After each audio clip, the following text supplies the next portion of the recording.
Ini semua kena simpan ni. Ini semua wang. Okey. Surat beranak. Okey.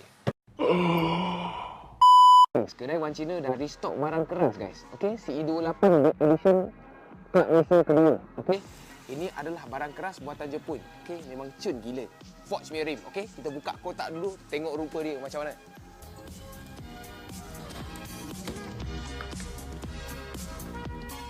Ini semua kena simpan ni. Ini semua wang. Okey. Surat beranak. Okey.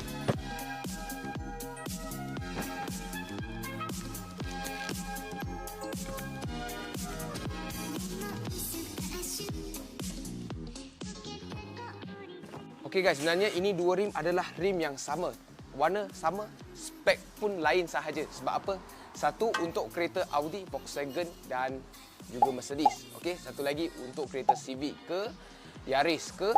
Banyak kereta boleh pasang dengan spek dia adalah 8.5 offset 35. Untuk yang ini pula, yang untuk Audi, Volkswagen atau Mercedes adalah 8.5 JJ offset 44. Okey.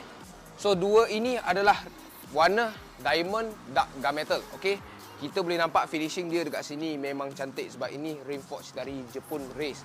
Kita tak payah cerita banyak sebab ini korang dah tahu memang kualiti, memang finishing apa semua terbaik, tercantik. Okey. Dua rim ni ada anti slip dekat sini. Okey. So korang dah tahulah anti slip ini adalah kegunaan dia untuk mengelakkan rim yang gerak dulu daripada tayar. Dia bagi dua-dua sama sekali gerak sebab kadang-kadang kereta terlalu kuat, rim yang gerak dulu bukan tayar. Dia akan slip sikit. Okey. So inilah finishing dia. Okey, production date kita boleh tengok 2022 lah untuk dua rim ni. Mungkin stok lama sikit lah tapi baru sampai dekat kedai Wan Cina. So jom kita tengok, timbang dulu berat berapa untuk rim forge ni. Okey, kita timbang dulu berat berapa. Aku rasa sama je berat dia. Okey, ini adalah 7.9.